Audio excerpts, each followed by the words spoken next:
Well, hey everybody, good morning. It's really wonderful to be here. Huge fan of New York. That's one of our first partner states, Bootstrap. My name is Emmanuel Schanzer, and for those of you who don't know me, I'm the founder and co-director of Bootstrap. A little bit about myself just before I get started. I grew up in Providence, Rhode Island. I'm a proud public school graduate, and what I always wanted to do was do something with computers and something with teaching. When I was a kid, I was the kid who learned how to tie his shoes and immediately wanted to tell all of his friends how to tie their shoes. And sort of anything I was ever good at, I wanted to teach. And this went on to things like debate and theater and all of the above, cooking. And so I had this plan, which is that I would double major in college in computer science and education. And I would then graduate and go make my millions in the software world. And then I would go and do what I loved, which is teach computer science. So I went to one of the right schools, and after that I went to go work for one of the right companies out in Redmond, Washington. And I quickly realized that doing something that you love as a 9-to-5 is not always as much fun as you think. And so I skipped over the making millions part and went straight into teaching, and I became a public high school math teacher in Boston, Massachusetts. And so right off the bat, I started to think about, well, how can computing be used not to just teach computing by itself, but to enhance the learning in other subjects? And so integration is something that I've been deeply involved in for a long time. And so this session, while my own life story is peripherally relevant and my background and context as Bootstrap is relevant, this session is not about Bootstrap, and it certainly isn't a Bootstrap advertisement. The goal is just to share some of the things that we've learned over the years about integrating computer science into mainstream subjects. So about 15 years ago, we made a bet. Everyone was sitting around saying, computer science is great, we should do computer science, that's really wonderful, but golly, who's going to teach these classes? What's going to be covered by these classes? And what are the standards going to be? And so we made a bet, which was that siloed computer science classes might not be the only way to teach computing. And in fact, we bet furthermore that they might not even be the best way, right? Maybe computer science is best learned in context. And so initially we thought, maybe there's a way to integrate computing and math authentically in a way that works equitably for all students. So that was the Bootstrap bet about 15 years back. Fast forward to today, we're very fortunate to be one of the largest providers of in-school computer science. And while we're proud of our size, we're particularly proud of our diversity. So because we're working in an integrated setting, we're working with the teachers that already reach every child. And I think for many of you that are here today, that's the dream of integration, right? If 43% of the students in Syracuse are girls and young women, well then gosh, 43% of the students exposed to computing will be girls and young women if you're integrating into a required class. 46% of Bootstrap students are Black and brown students. Again, that's because they're representative of the populations in the schools where we work. And the key thing here is that, despite this being, a big computer science provider, almost all of this is happening from non-CS teachers who have no computing background in non-CS classes. So I say all of this to say, I have some experience when it comes to talking about integrated computing, and that's the foundation for this session. So, everyone for quite a long time has been saying that there's this thing, it's called computational thinking. If you know what it is, please let me know. I'm still wondering. But whatever it is, it's everywhere, right? It's just all over the place.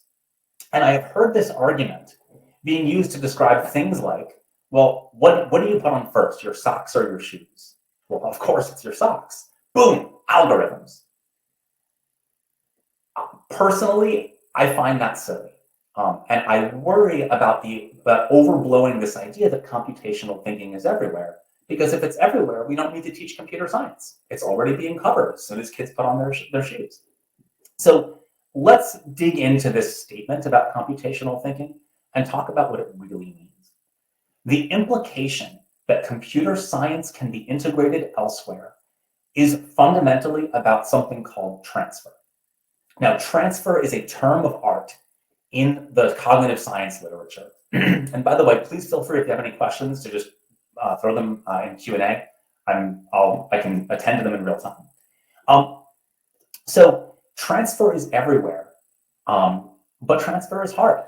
And if you're looking for a good reference, there's a phenomenal book called Play the Whole Game by David Perkins. And a lot of people think of transfer like this, that there's some task A, like kids will learn to program, and they will then transfer what they've learned into task B, like they'll just get better at it. And that's not actually how transfer tends to work. Much more frequently, it really looks something like this, that you have some abstract set of concepts, right? They work a certain way. And this abstract set of concepts is called the notional machine. And so the thought is, well, if computational thinking is everywhere, well, great. Then we can teach this bundle of concepts in task A.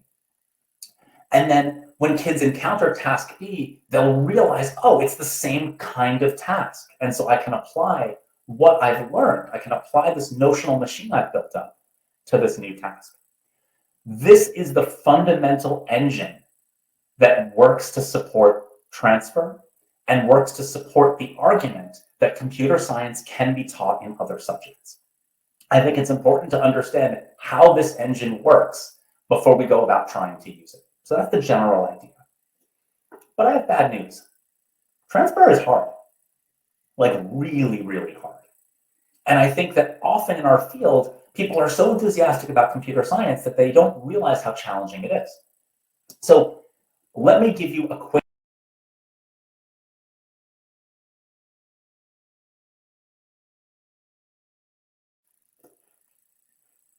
That was a little disturbing. Can you all still hear me or see me? Weird. Okay, my internet connection just dropped and restarted. Sorry, everybody. So let's do one example. Lots and lots of people believe that computational thinking and mathematics are like buddy-buddy, that these are really, really close. So if transfer works at all, it should work between computer science and math. Well, let's talk about that. So in math, we have these ideas like numbers. And so, the theory is numbers in math and numbers in, say, Java, like by manipulating numbers in Java, kids will get better at manipulating numbers in regular math. And it's okay, like, if you don't like Java, substitute your favorite programming language here. Well, okay, so what are the notional machines for numbers? Well, one of them is that numbers can be rational, right? I can have this number like 1/3, and that's a rational number. Do we have any Java programmers in the audience? If you are, please let us know in the chat. Who here knows Java? Okay, Robin knows Java, Megan knows Java, fantastic. Okay, oh, tons of you, beautiful. All right, so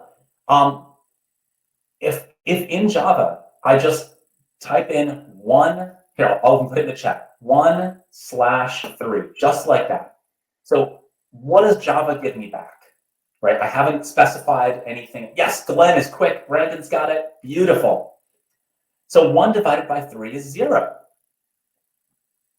Now that doesn't seem like it's supposed to work that way. And that's because in Java, you don't have rational numbers. By default, it's integer. But even if you specify some other kind of number in Java, it doesn't behave the way rationals behave. So the problem is actually that transfer is a little difficult, because if the programming language doesn't have numbers that work like numbers, there's no way for the notional machine to form. Let's try variables, right? Anybody here a Python programmer? Or know some Python? And again, you can substitute this for other things. Matthew says that too, awesome. Okay, so let's talk about a concept like variables, right? So what are some of the properties of the notional machine for variables? Well, in math, we know that a variable cannot be mutated, right? If I say, if I have some function like f of x equals 2x, right? And I'm going to say, okay, let's find f of 6. Well, inside that application, x is the value 6, and it never changes. It is just plain 6.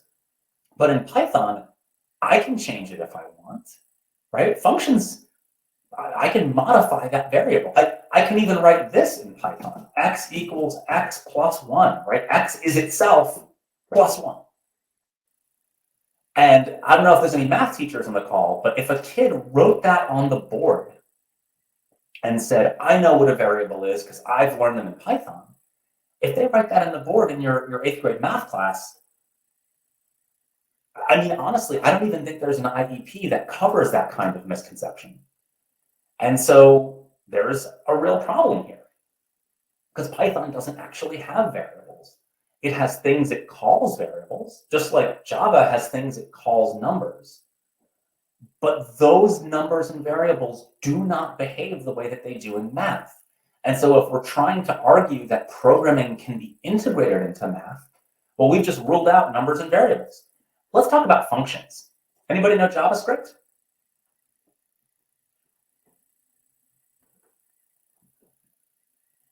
Awesome. Got some good programming experts on the call here. So, okay, let's talk about functions in math. And for those of you who may not be math teachers, Algebra 1 is the most failed and most repeated class nationwide. It is a high school graduation requirement in all 50 states. So a kid who fails that class does not graduate. And if you disaggregate according to like race, SES, you name it, like it's a real, like there's a real achievement gap centered around algebra. And it turns out one of the key concepts in algebra that's hard for kids is functions. So surely we can use programming for this, right? Well, the notional machine for functions includes lots of properties. So here's one of them. Functions must obey the vertical line test, right? Some of you might even remember this from like 8th or 9th grade math. If it doesn't obey the vertical line test, it's not a function. We know that. We've had that drilled into us. So let's talk about functions in JavaScript. Do functions in JavaScript obey the vertical line test?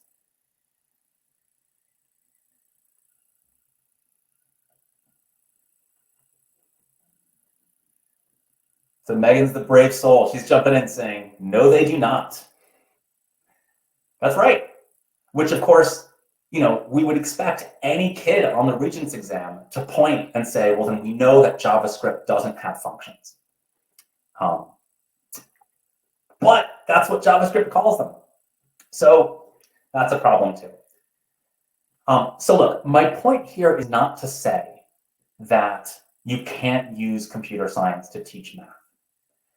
What I'm doing is I want to start off by pointing out that this transfer engine that everyone is really excited to rev up and use is actually a little more difficult than people think. And so you need to go into this with some humbleness about computer science and a real recognition of the challenge ahead. So that being said, suppose you're a teacher and you're choosing a curriculum. Or suppose, you know, you're a curriculum writer and you're about to write a new curriculum. So you want to take computer science and you want to integrate it into history or physics or biology or math. What do you need to keep in mind? A note about terminology. I'm going to use the term host subject or host discipline to be whatever it is we're trying to shove computer science into. Because I do think that host is appropriate. We're sort of being parasitic. So here's a do. Start with the learning goals of the host subject. Do not set out to say, golly, I love computer science. I wonder where I can stick it. If that is your starting point, you're not going to wind up in a good place. So let's say you're focused on history. Great. Step one, what are the learning goals of a history teacher? Right? Maybe it's 10th grade US history. What are the goals? Second, where is the pain? Because if you're asking a history teacher to spend time teaching something outside their subject area, well, unless you're fixing something that's a problem for them, they have no reason to waste that time on computer science. So find out, what are the learning goals that are actually hard? What do the history teachers gripe about in the teacher's lounge? And if you don't know what the pain points are, stop. You haven't done enough homework. Do not write any lessons. Do not pass go. Do not collect $200. Find out where the pain points. Okay, then we want to ask, once we found those pain points, can computing actually address those goals? Sometimes it can. Many times it can't, and that's okay too, right? We want to be very choosy. We want to be surgically precise here. What is the computing concept that addresses this history concept that is painful enough that a history teacher is willing to try something new? Next, if you have that concept, can you introduce it in less time and with less pain than the existing history concept? Right? So maybe a teacher is teaching their students about language and how language has evolved over time through cultural exchange throughout history. And maybe they spend a week on it. And you're thinking, oh, wait a second. I could totally have kids write some code to do like Markov chains and like understand the computational elements of language. Okay, that's great. Can you do it in a week? Because if you can't, there's no reason the history teacher is going to bother teaching that unit. And if you can't do it in less time, right? If you need an extra couple of days to teach, beginning programming or something, that's not bad. But recognize that you've stolen that time from that teacher and you have to give it back. So maybe you give it back in terms of addressing those learning goals better. Kids actually learn history better when they're using computer science. I want to be really clear here. If we integrate computer science into a history class, that's the example I'm using for this slide, and kids' history scores do not go up at all, but they also don't go down, right? They just stay where they are. We've failed. That's a really high bar to hold ourselves to, but it's the bar we need, because if all we did was do no harm to the students, well, then we've certainly done harm to the teachers, because if we've taken up time out of the stuff they already need to do, and teachers are busy, and we've made them spend that time on some new content. And if all we can say at the end of the year is we didn't mess anybody up, it's not good enough. So you actually have to provide a meaningful benefit to the host subject. It is not enough to be like, well, we didn't do any harm, but they did learn to code. Nope, not enough. There's no reason that teacher's job is not to teach that kid how to code. And so we have to hold ourselves to a higher standard, which is we've done our homework, we understand enough of your job to be able to say we want to help and we think we can. That's one of the do's. Number 2, choose your tools carefully. So suppose you've gone through this checklist. You know the learning goals of, let's say, for today for this slide we're going to use biology. You know the learning goals of a biology class. You know that there's a particular learning goal that's really painful for teachers. And you know that computer science actually has some good stuff to offer, right? Like maybe we're teaching about evolution, right? So there's a little bit of sort of randomness and you're thinking Conway's Game of Life, right? Or some other, maybe some kind of simulation that you want to do in computer science. Perfect. Okay, fantastic. What tools are you going to use? Are you going to do it in Scratch? Or are you going to do it in Python? Or are you going to do it in JavaScript? Or you're going to do it using some other thing? Which tool do you use? Computer science folks, Scouts Honor, we are kind of awful at this, right? We tend to pick a tool that we love because we love it. And all of a sudden we think everyone should use it for everything. Like, I love Java, Java all day long. That strategy is not going to be successful for us. So the first question to ask is this tool, Joyce says, guilty. Yes, it's okay. I'm that way too. I totally am. This is a safe space, y'all. We can all talk about the fact that maybe we've used a language to do something it wasn't supposed to do. And like, we got it done, but maybe not the best. So the first question to ask is the tool that we've chosen to use the absolute best tool for those learning goals? So if you've chosen, we're using biology for this slide, right? What language or tool is the best one for teaching biology? And why?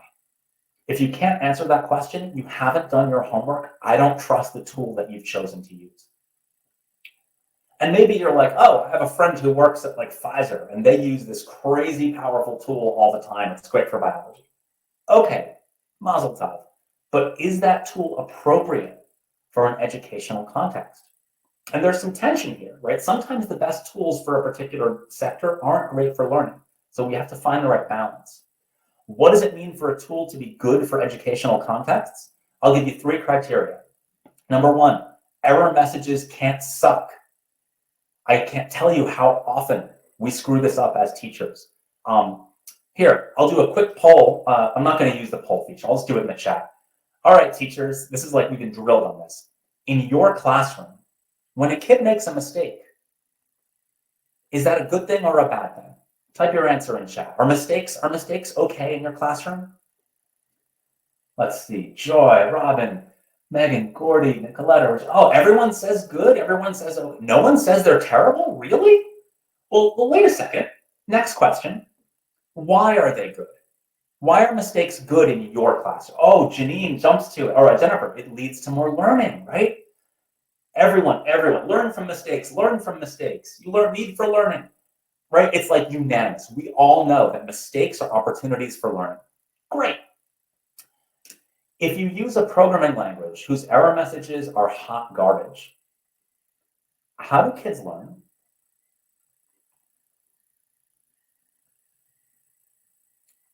Like if the error message is terrible, how does that make it okay for kids to learn?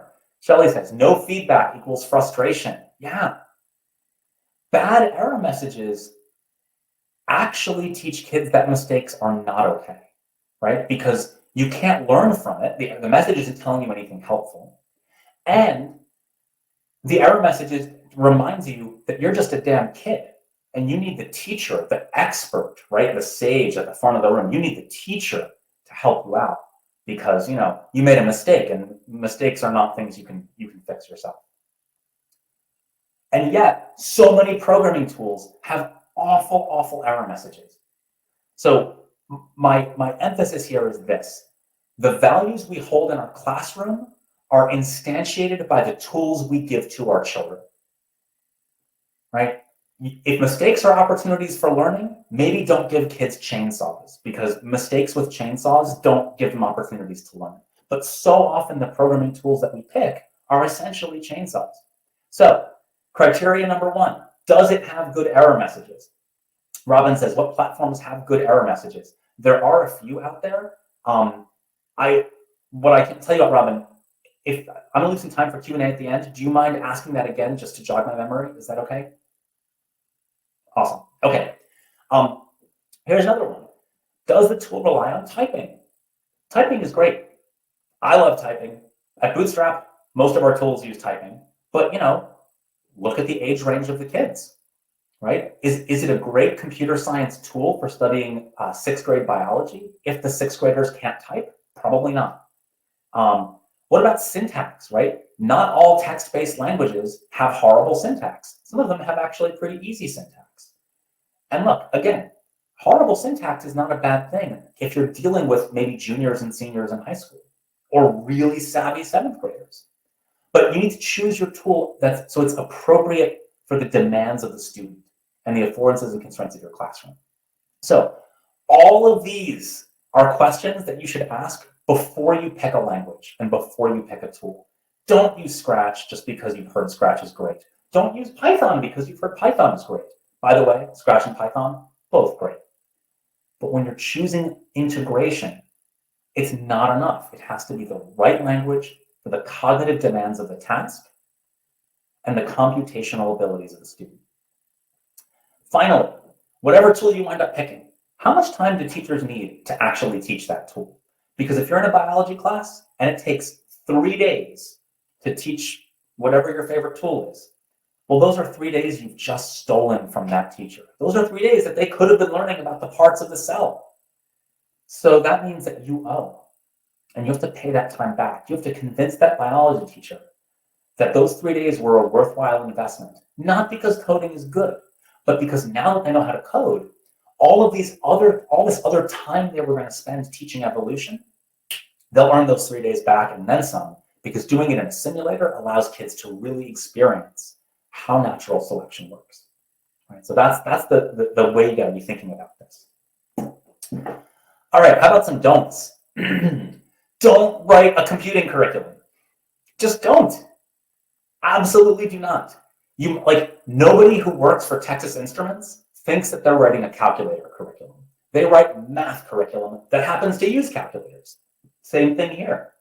If you're using, let's say you're using like code.org in a physics class, fantastic. You are not there to teach computer science. You happen to be using code.org stuff in a physics class. And I know many of you may be teachers, but let me just say, teachers, as a curriculum writers need to pick their learning goals as their North Star and use them to guide them. If they lose sight of that star, if even for a second they're like, oh, I'm writing this cool computer science curriculum, you're not going to get the integrated materials you need. So, and if you are a curriculum writer out there, you are writing curriculum for the host discipline. Computer science is nothing more than a tool, a really good tool, but a tool.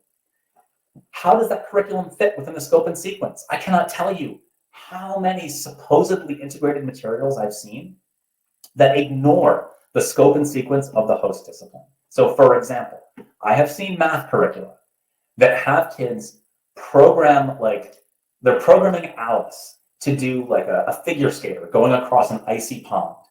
And she needs to like avoid a hole in the pond so she doesn't fall through the ice. So this is, and the idea is like, this is the Pythagorean theorem, right? Because we need to know her distance from the center of the hole. Except to write that code, you need to know functions. Functions come after the distance formula in math. So you can write something like this, and that's like super cool as an after-school thing or like a summer camp thing. But a math teacher cannot use that material because it violates the scope and sequence of the host discipline. So if you're going to write a curriculum for a math class, you better be an expert on math scope and sequence. Does it address the standards? Dear God, does it address the standards? I'm very familiar with the math standards, and there are standards that are so specific. There are standards in the state of Oklahoma that deal with calculating the area of a circle using pi, and then a separate standard that deals with using an approximation for pi. If you're planning to write a computer science curriculum for math in Oklahoma, and you want to talk about the area of a circle, make sure you can address both. Or be explicit about why you left one out. Way too often, it's a bunch of CS people writing cool stuff that would be really fun for kids. And maybe they'll learn something. And maybe they will. Let's assume that they will. If you're not aligned to the standards and you're not aligned to the scope and sequence, no math teacher will ever use it. You've made it so that they literally can't. So these are concerns that need to be considered. Here's a great litmus test. Take the New York State Regents exam and use that to assess your curriculum. What's that? The Regents exam doesn't have for loops on it for math? Well, gee, maybe you don't need to teach for loops in your computer science class if it's being integrated into math. Right? These are things that are really hard for CS people to swallow, but they're absolutely essential for making integration work. And finally, here's the brass ring. Do students perform better than a control group? If I'm going to integrate programming into math class, do the kids who take that math class actually do better in math on the Regents than they would in a control group? Now, that's a really high bar. I'm not saying that's a must-have, but it's a thing that you want to shoot for. You should always be in the process of trying to gather data to get there, because at the end of the day, someone is going to ask, look, we just got back from COVID. Kids are way behind. Does your thing actually help kids pass my class and pass the test? Because if it doesn't, I don't care how much coding they're going to learn. I need them to pass. So that's sort of like the end goal. I do want to give one counterexample, though. Anybody here familiar with data science or heard of data science? This is like the new hotness. Robin and Joy are familiar with it. Shelley and Mandel. Okay, great. So I was just speaking at a panel in DC, and we were talking about integrating data science into other subjects. And somebody asked this question, what about English teachers? How can an English teacher integrate data science into English class? And some of the answers were god awful because they weren't humble about the computer science component. They basically said, well, data science is math and it's code, and I'll tell you how to integrate that into English. Well, you have kids create a histogram of their words, of like their word count, and so that they can see like which adjectives they use the most frequently. No English teacher in their right mind will integrate a data science activity that does that. That has nothing to do with English. I think what we computer scientists often forget is that the definition of CS is actually a lot broader than just writing code. Look in the CS standards for New York. You will find tons of standards that are not about writing code. There are standards about communicating with others. There are standards about working together and teamwork.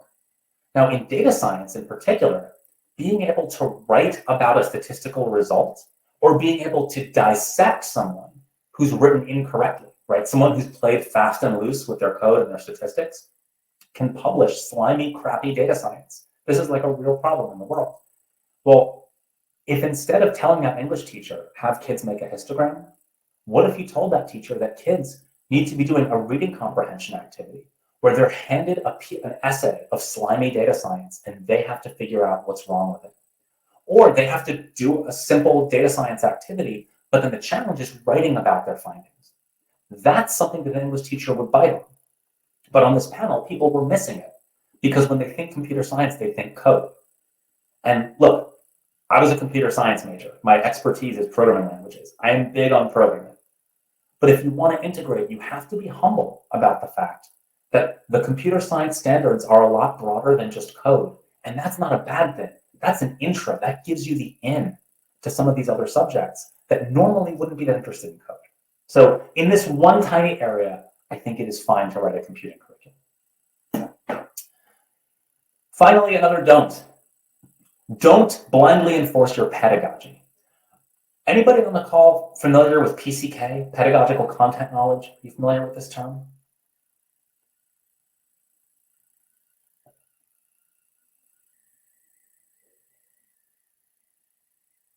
Okay, so that's all right. This is like a whole thing from like learning sciences. It's not a well-known term, but it's really valuable, and it's something that I think all of you teachers will resonate with. So there's content knowledge, right? Like I could be a mathematician. I could be a brilliant, famous Fields Medal winning mathematician. That's content knowledge. There's also pedagogy, knowing how to teach, knowing that multiple examples is a good thing. Concrete examples are good. Presenting information in different ways is really valuable. So these are like two different circles. The intersection of those two, the Venn diagram, is called pedagogical content knowledge, which is what is the pedagogy, not for good teaching in general, but for good math teaching, right? We all know not every expert mathematician is a great math teacher. Right, yes, there's also technological pedagogical content knowledge. So how to appropriately use technology for the purposes of pedagogy, right? So each discipline, because each discipline has its own content. Ergo, each discipline has its own PCK. What passes for good pedagogy in math is not necessarily the same as what passes for good pedagogy in computer science. I think in computer science, a lot of people say the best way to teach programming is to give kids an interesting problem and then just leave it open-ended. Just say, figure it out.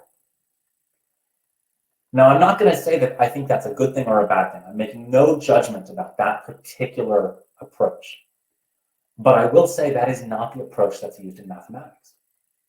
And so when you write your curriculum and you're training teachers on how to use this integrated course, if you stand up and say, just throw problems over the fence and let kids figure it out, teachers will revolt. So you need to be an expert math teacher if you want to write an integrated computing curriculum for math. You need to be an expert history teacher if you want to write an integrated computing curriculum for history, because you need to know what the best practices are in the host subject. You need to name them. You need to be able to talk about the pros and cons. Different history teachers may have different approaches, and they might argue about those approaches. You should feel at home in that argument. You should be able to take a side and explain why. Right? If you can't do that, then you haven't thought through the pedagogy of your integrated solution. And if you're going to break with tradition, if you're going to stand up in front of a room full of biology teachers and say, I know that for this topic, it's best practice to do X, but we're going to do Y, then you need to be able to explain it. You need to be able to justify, to show those biology teachers that you've thought through the angles and you've chosen something different. You've zigged when everyone else zagged because you've thought it through, and you believe that there's something to offer biology from computing. Again, if you haven't done all this, you haven't done your homework. It's probably not going to work. Do we have any administrators on the call? Any principals or superintendents or curriculum coordinators? And Nikhil, by the way, I completely agree with you about the whole like open-ended thing. Okay, great. Oh, we've got, Lisa's director of STEM, fantastic. Okay, so you're in a policy position, right? You might be in the position to tell all of your schools, look, you need to teach computer science, but you have a choice. You can integrate it, or you can hire a CS teacher, right? So maybe that's you. So what are some do's and don'ts to be aware of? I've really got mostly a list of do's. Trust your teachers. Teachers, like math teachers, are not computer scientists. And so they may not be able to articulate why programming, a particular programming curriculum, doesn't fit for them. They may not be able to explain, oh, Java doesn't have rational numbers. That's why this doesn't feel right. They might just say, it doesn't feel like math. Trust that. Don't force it. But here's what you do on top of that, though. Have them talk to each other and to the curriculum provider, right? A math teacher who says this doesn't feel like math, great, we trust you, but you got to give me more than that. You got to explain why it doesn't feel like math. And that may only happen when they've had a chance to really talk with other teachers or talk with the curriculum provider, but they need to be specific about their concerns.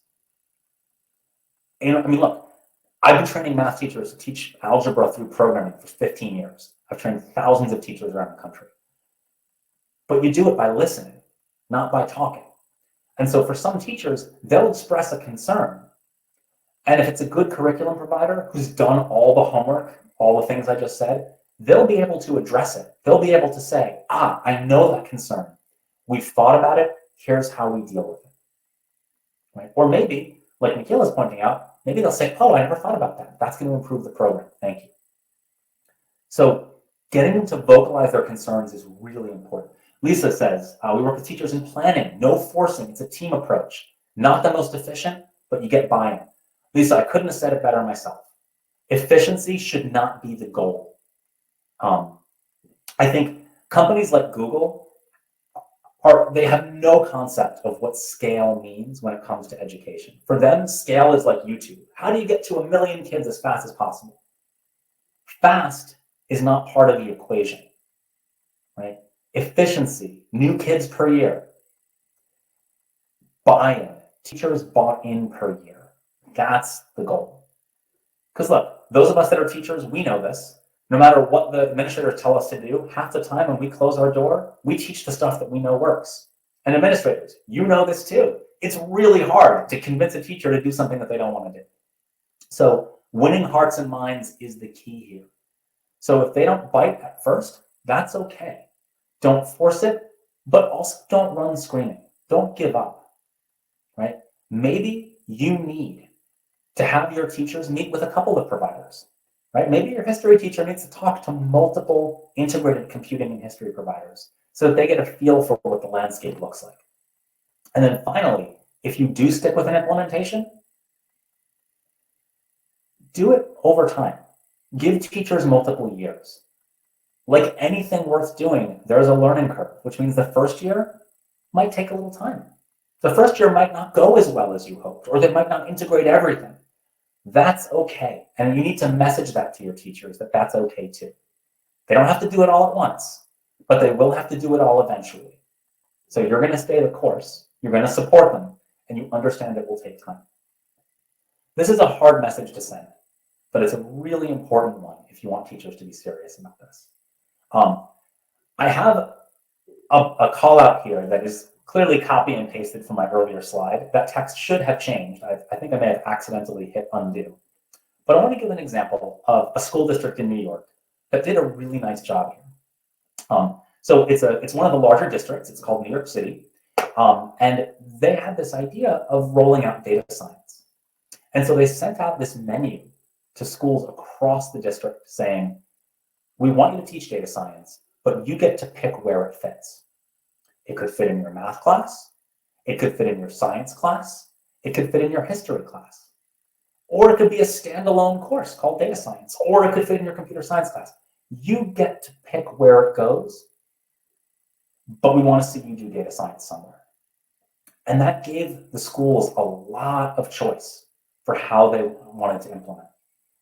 And that choice resulted in a fantastic data science training, right? Different teachers were getting at this issue from different angles. It was beautiful. The history teachers were resonating, the math teachers were resonating with the statistics, the science teachers were focused on scientific data sets, the history teachers were focusing on migration. It was a beautiful cohort. And they all realized how interdisciplinary this stuff was. So that's an example of, I guess in this case, it's trusting the schools, not the teachers. But the principal at each school, they had to trust their teachers too. So I think that's my advice to administrators. Okay, so that's the end. I want to leave a lot of time for Q&A. If you want more information, I'll just say, so this is the level of thinking that we do at Bootstrap, and we write free integrated curricula for history, math, social studies, and science, grades 5 through 12. We're active in 49 states. New York State happens to be one of them. And we really think deeply, as you can tell, about integration. We pick our languages, we pick our curricula, and we pick our pedagogy based on the needs of the host discipline. We do our research, we talk to teachers, and we take our time to get it right. We offer professional development directly to teachers. We work closely with many states and districts. Again, New York is one of them, and several districts within New York. If you want to know more about our stuff, our website is right there, bootstrapworld.org. 100% of our materials are completely free, so you can check it out. And if you want to know more directly, feel free to reach out to me. My email address is schanzer@bootstrapworld.org. So thank you for your time. Let's open it up to some questions.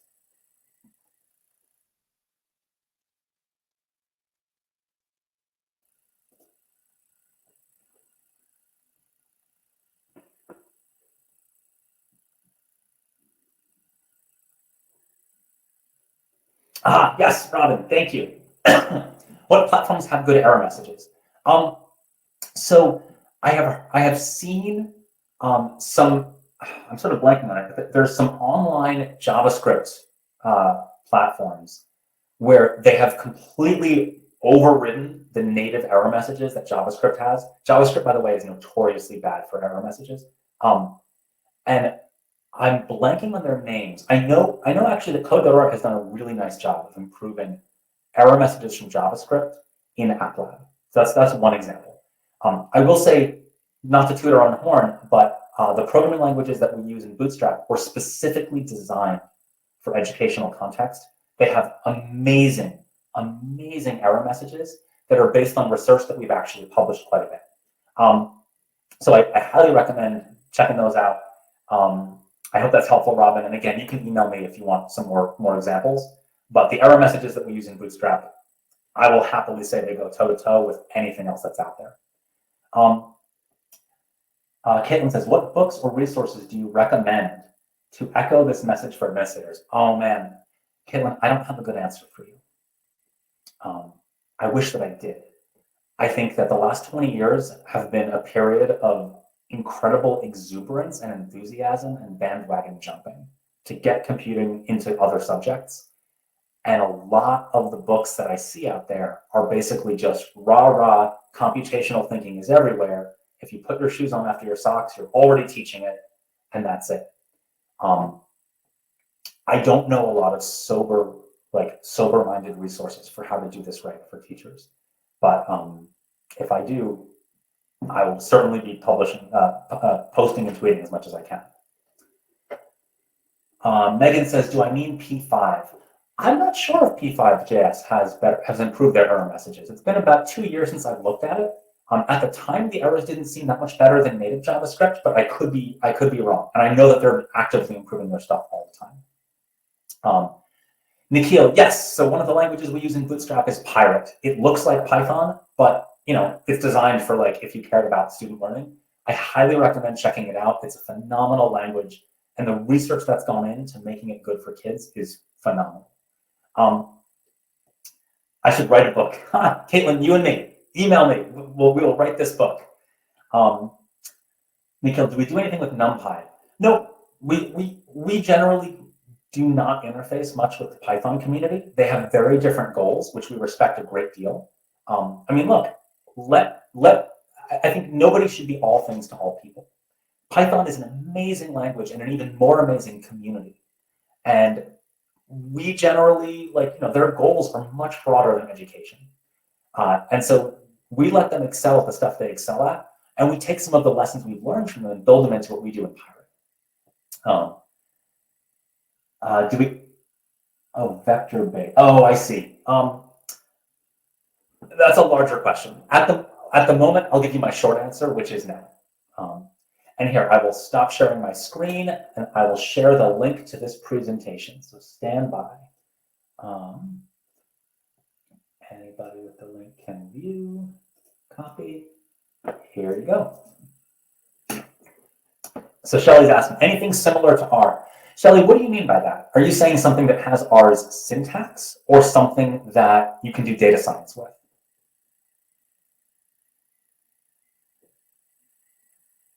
R syntax. Gosh, what's similar to R syntax? Maybe SAS? SAS might share a few similarities. That's a stretch. Well, tell me, Shelly, what is it about the R syntax that you're looking for, right? Let's start with learning goals. Why is the R syntax important for your class? And Nikhil, feel free to share that with me. Hit me up over email. I'd love to see it.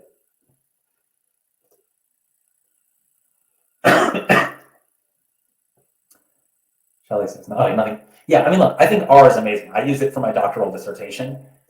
Personally, I think R is really bad for integrated data science in K-12. If you have a standalone data science course, like you have a whole year to just teach data science, R is terrific. And I urge you to check out the IDS curriculum. I think it's amazing. We're big fans of the IDS team and the work that they do. But they've got a whole year to burn. And so they can spend the time on R syntax. It's called IDS, Nikhil, Introduction to Data Science. But if you're trying to squeeze data science into another subject, the barrier of entry, like R syntax, is so rough and the semantics are so hard that, look, we've got a data science module that if you're a history teacher, you need about 2 days to get kids to do data visualization of migration trends. If you're a biology teacher, you need about 2 days to visualize COVID data. Easy stuff. If you want to use R for that, it's at least a week of just learning R. And so again, I'm not saying R is bad. I'm just saying if you're focused on integration, then you need to think about, well, what's the right fit for the tool? Nikhil, free code camp? I'm not sure what you mean by that.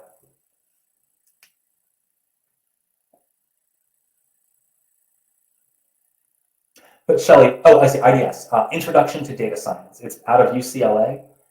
For teachers who have the luxury of teaching a full year non-integrated, right? So just data science for its own sake class, I think IDS is one of the best options out there. And they use R. And they're using it appropriately, right? They're recognizing that R takes time. And if you have the time, you can do cool stuff with it. Shelly, definitely check out our data science materials. I think you may find it really, really valuable. Maria Olivares. That name doesn't ring a bell. I know this is Rob Gold, Suyan Machado. They do incredible work. But speaking as a person who's focused on integration, I think you need to find a tool that lets kids get to the data science faster and not spend all this time on the tool. I know it's 12:05, which means I have to let you all go. An opinion on so I think the high school data science class out of Stanford. You don't mean Stanford, you mean UQ, right? Because I don't think Stanford has a data science course at this time. Gotcha. Sure. Yeah, I'll share. Here's the resource for Bootstrap data science. So look, I think UQ is I think that course has very different design goals, right? So it's not an integrated course, so it's not designed to integrate into math or history or biology.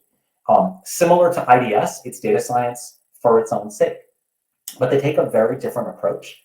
I think data science IDS, Introduction to Data Science, is focused much more on teaching the statistics behind data science. I think the U-Cubed curriculum, the approach that they've taken, is much more of sort of a, it's like a survey class, right? So you're sort of hopping from this, a little bit of this technology, a little bit of that technology. It's much more focused on teaching tools. So students learn, I think it's 7 different tools throughout the course: Tableau, Google Sheets, Python, Colab. Oh God, there's at least one more. It might only be 6 tools, but even so, they're spending a lot of time teaching tools. And I think that the math isn't as much of a focus from what we've seen. And look, there's lots of teachers who teach both, right? And so we hear a lot from teachers, but it's a really great survey class. I think that UCube has done a phenomenal job giving kids a sense for the plethora of tools and how powerful they can be for doing data science. I think that's a really valuable thing. So I recommend it. If you haven't checked out UCube, you should. But again, my focus today is integration, and that's neither UCube nor IDS is intended for that purpose. Thanks, everybody. Really appreciate your time. Happy to chat anytime. Take care.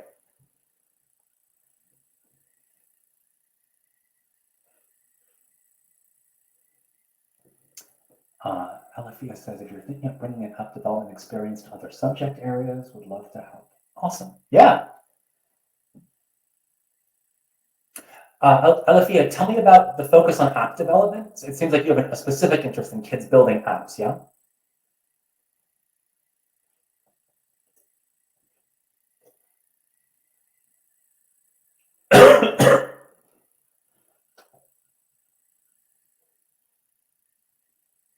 Cool. Yeah, I mean, there's lots of people who do a lot of wonderful work on app development. I think in terms of integration, that's a really intriguing challenge, right? Because the effort needed to build an app, right, that's a fixed cost. You have to learn a certain amount to do that. And so if you're in an integrated setting, it's how do you convince a teacher to give up that time just to teach all the app development stuff, with the hope that whatever app they wind up developing teaches that discipline. So I think that's an interesting challenge to tackle.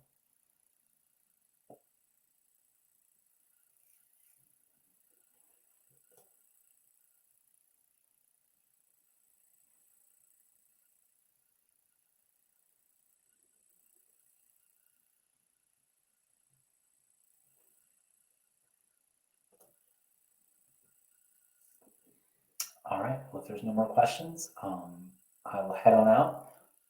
Once again, my email address, Schanzer@bootstrapworld.org. Happy to continue the conversation, and hope you all have an amazing rest of the session. Oh, wait, Francine says, are you aware of any specialized courses for high school students, e.g. algebra through coding? Can be an algebra credit. Oh, Francine, I'm aware of many of them. I don't recommend a single one. I mean, look, so we literally have a course called Bootstrap Algebra at Bootstrap, and it is not a replacement for an algebra course. It is designed to integrate into an existing one. There are concepts in traditional algebra that you simply cannot learn from programming. And so having a kid take a programming class and giving them an algebra credit means that kid doesn't learn algebra. So personally, I would not recommend those when you run into them.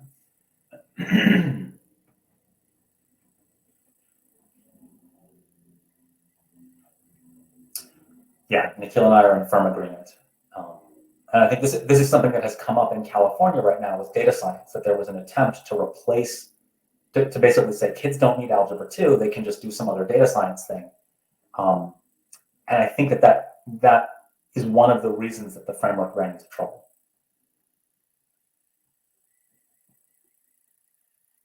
Yeah.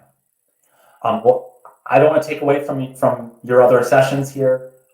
Nikhil is exactly right. That is completely what we're seeing as well. So I'm a fan of integration, not stealing credit from other subjects and giving them away for a kid who wants to code. That is that's a lose-lose for everybody. Wonderful to meet all of you. Looking forward to hearing from you over email, and enjoy the rest of the conference. And thanks, of course, to CS4NY for making this possible.